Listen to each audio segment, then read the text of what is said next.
Hey everyone, welcome back to the English Learning Podcast, the place where we help you improve your English step by step. I'm Jason, your host, and as always, I'm joined by my amazing co-host, Julia. Hey Jason! Hey everyone! We're so excited about today's episode because we're going to talk about something that so many English learners struggle with, understanding fast English. That's right. Have you ever been watching a movie or listening to native speakers and it just sounds like a blur of words? You catch a few words, but most of it goes right over your head? Exactly. And then you think, oh no, my English isn't good enough. But here's the truth, it's not your fault. English sounds fast because of the way native speakers connect words, reduce sounds, and speak naturally. Yes. So today, we're going to break it all down for you. We'll explain why fast English is hard to understand, how native speakers actually talk, and most importantly, strategies to improve your listening skills. By the end of this episode, you'll feel more confident and ready to understand English speakers, even when they talk fast. So, get ready to take some notes and learn with us. And if you're new here, don't forget to subscribe to our podcast so you never miss an episode. Also, stay until the end because we'll give you some practical exercises you can do every day to train your ears for fast English. All right, Jason, let's get started. First, let's talk about why English sounds so fast to learners. All right, now let's dive into our first big question. Why does English sound so fast to learners? Yes, many learners feel like native speakers talk at lightning speed, but actually, English isn't necessarily faster than other languages. It just sounds that way because of the way we connect words, reduce sounds, and stress certain syllables. Exactly. Let's break it down. The first reason English sounds fast is connected speech. This means native speakers link words together instead of pronouncing them separately. For example, let's take the phrase, "What are you doing?" A learner might expect to hear each word clearly, "What are you doing?" But a native speaker says it much faster, like, "What you doing?" That's a great example. And here's another one. Instead of saying, "Did you eat?" we often say, "Did ya eat?" Yes. So if you're expecting to hear every single word clearly, it can be really confusing when native speakers blend words together. Right. The second reason is word reductions. Native speakers shorten words in casual speech. For example, going to, gonna, I'm gonna call you. Want to, wanna, do you wanna go? Got to, gotta, I gotta go now. And let's not forget contractions. Instead of I am, we say I'm. Instead of he will, we say he'll. If you're not used to hearing these shortened forms, it can feel like words are disappearing. That's so true. And the third reason fast English is hard to understand is unstressed words. English speakers don't pronounce every word with equal weight. Some words are stressed, and others are weaker and faster. Exactly. Take the sentence, "I went to the store." A learner might expect to hear every word clearly, "I went to the store." But in real speech, we say, I went to the store. The words to and the become so weak that they almost disappear. So if you're struggling to understand fast English, it's not because your English is bad. It's because native speakers don't speak the way textbooks teach. That's right. But don't worry. We're going to teach you some great strategies to train your ears and start understanding fast English more easily.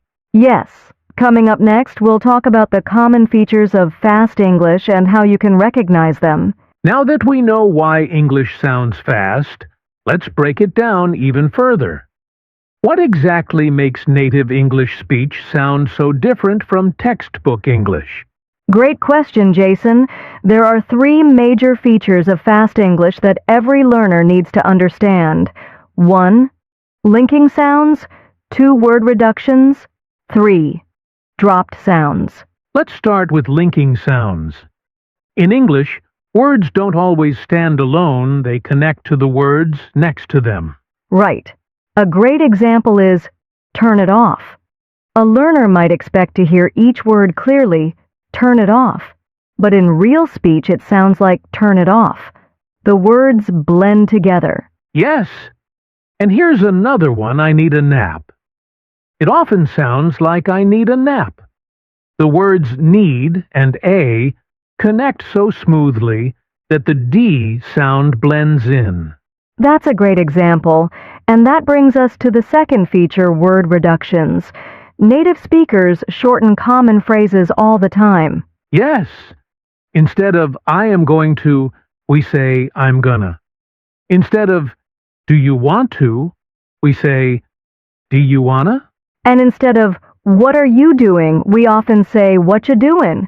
These reductions make speech faster and smoother, but they can be really confusing if you're not used to them. Absolutely. And that brings us to our third feature, dropped sounds. In casual speech, we don't pronounce every single letter. Some sounds just disappear. Yes, a great example is internet. We don't usually say internet. Instead, we say internet. The T sound gets softer or disappears. That's so true. And here's another one I don't know. Instead of pronouncing every letter, many native speakers say, I don't know. The T sound is dropped completely. Right. These dropped sounds happen a lot in fast speech, which is why learners often feel like they're missing words, even though they're actually just hearing natural English. Exactly. So, if you've ever thought, why do I understand English in textbooks, but not in real life? Now you know the answer.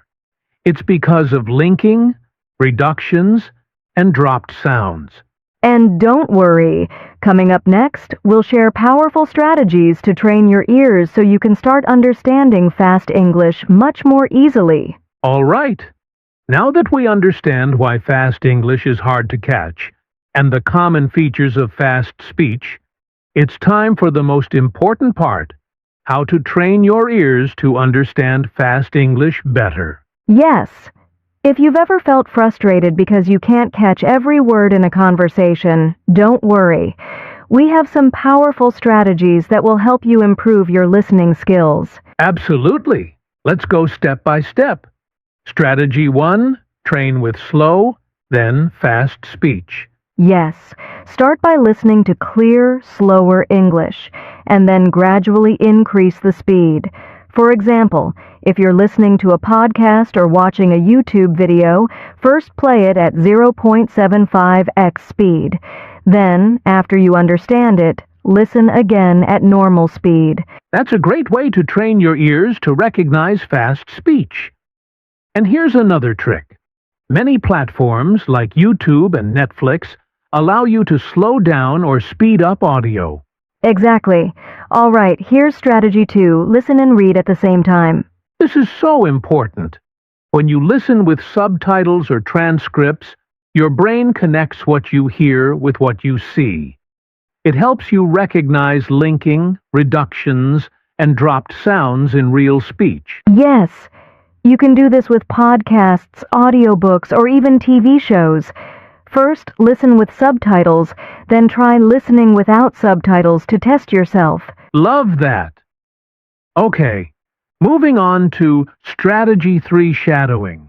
This is one of the best techniques to improve both listening and speaking. Oh yes, shadowing means listening to a short sentence and repeating it immediately, almost like you're an echo. For example, if you hear, "What do you want to do?" Don't pause. Just repeat it immediately in the same speed and rhythm. What do you want to do? Yes, this helps your ears get used to fast, natural speech, and at the same time it improves your pronunciation. Great tip! Now let's talk about Strategy 4, focus on keywords, not every word. This is so important.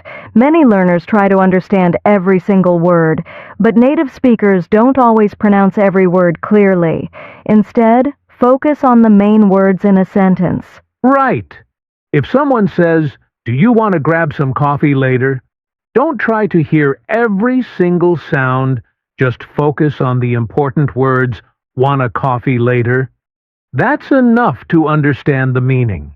Exactly. And our last tip, strategy 5, listen every day, even for 5 minutes. Yes, the more you listen, the easier it gets. Even if you're busy, try to listen to 5 minutes of English every day, whether it's a podcast, a YouTube video, or even an English song. That's right. Consistency is key. Over time, your ears will naturally adjust and fast English won't seem so difficult anymore. Exactly. So, let's quickly review. Start with slow, then fast speech. Listen and read at the same time. Use shadowing to train your ears and mouth. Focus on keywords, not every word. Listen every day, even for 5 minutes. Great summary, Jason. And coming up next, we'll give you some fun exercises you can do right now to practice these strategies. All right. Now that we've shared some powerful strategies, let's talk about how to practice with real conversations. Because at the end of the day, the best way to understand fast English is to listen to real people speaking naturally. Exactly. When you practice with real conversations, you get used to the way native speakers talk, the speed, the linking sounds, and the natural flow of speech. That's right. So, here are 3 practical ways you can train your ears with real conversations. Let's start with method 1. Watch TV shows, movies, or YouTube videos with real dialogue. Yes, shows like Friends, The Office, or Modern Family have natural, everyday English conversations. And if you're watching on YouTube, look for real-life interviews, vlogs, or casual discussions. That's a great tip. And don't forget, start with subtitles, then turn them off once you feel comfortable. Absolutely. Now, here's method 2. Listen to podcasts with real conversations. Oh, yes. Many podcasts like this one are unscripted and natural. That means you'll hear real spoken English, just like how people talk in daily life. Exactly. And a great way to practice is to pause after a sentence and repeat what you hear. Try to mimic the speaker's speed and pronunciation. Yes, that's called active listening. Instead of just hearing English, you're engaging with it, which makes a huge difference. Now, let's move on to method 3, have conversations with real people. Yes, if you have an English-speaking friend, practice casual conversations with them. If not, you can join online language exchange programs or even talk to yourself. Talking to yourself is a great trick. You can pretend you're in a conversation and try to respond as fast as possible, just like in real life. That's such a smart way to improve. All right, let's quickly review watch TV shows and videos with real conversations.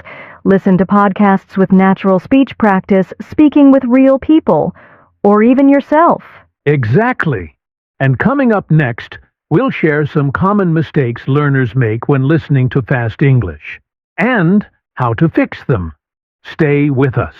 Now, here's a big mindset shift that will change the way you understand English. Stop translating everything in your head. Yes, many English learners try to listen, translate into their native language, and then understand. But this slows you down and makes it harder to follow fast conversations. Exactly. Native speakers don't wait for you to translate. English moves fast, and if you try to translate every word, you'll fall behind in the conversation. That's right. Instead, you need to start thinking in English. So how do you do that? One great way is to train your brain to recognize phrases, not individual words. Yes. For example, instead of hearing "what do you want to do" and translating each word, just recognize it as one phrase, "what do you want to do?" That's a game changer. And another trick, when you listen to English, focus on understanding the meaning, not every word. Yes. If you catch the main idea, you don't need to understand 100% of the words. Native speakers also don't hear every single word clearly, but they understand the message. Exactly. So, let's summarize. Stop translating word by word. Think in English by recognizing whole phrases. Focus on the main idea, not every single word. If you practice this daily, you'll notice a huge improvement in how fast you understand English. Coming up next, we'll talk about how to build confidence in understanding fast English. Stay tuned. Now, let's wrap up with some quick and powerful exercises you can do every day to improve your ability to understand fast English. Yes, these exercises will help train your ears, improve your listening speed, and boost your confidence. All right, here's exercise 1, the 1-minute listening challenge. Find a short 1-minute audio clip from a podcast, YouTube video, or a movie scene. First, listen without subtitles and try to catch as much as you can. Then, listen again with subtitles to check your understanding. Finally, listen a third time without subtitles to test yourself. That's a great daily exercise. Now, exercise 2, shadowing practice. Yes, listen to a sentence and repeat it immediately, just like an echo. Try to copy the speed, pronunciation, and rhythm of the speaker. Perfect. And finally, exercise 3, listen and summarize. After listening to a short conversation or podcast, try to summarize the main points in English. This helps your brain focus on meaning instead of individual words. Amazing. Let's review 1-minute listening challenge, shadowing practice, listen, and summarize. If you do these exercises daily, you'll start understanding fast English much more easily. That's right. And now, let's move on to our final thoughts and a challenge for you to try. Stay with us. Wow, we've covered a lot in this episode. From why fast English is hard to understand to practical exercises that will train your ears, these strategies can truly help you improve. Yes, and the key takeaway is this: don't get frustrated if you don't understand everything right away. Listening to fast English is a skill, and like any skill, it takes time and practice. That's so true. So here's a challenge for you. For the next 7 days, try one of the exercises we talked about today. Maybe do the 1-minute listening challenge, try some shadowing, or practice thinking in English instead of translating. Yes, pick one, do it daily, and let us know how it goes. You can share your experience in the comments or even send us a message. And if you found this episode helpful, don't forget to like, subscribe, and share it with other English learners. Also, check out our other podcast episodes for more tips on speaking and understanding English naturally. That's it for today. Keep practicing, keep listening, and we'll see you in the next episode. Take care and happy learning.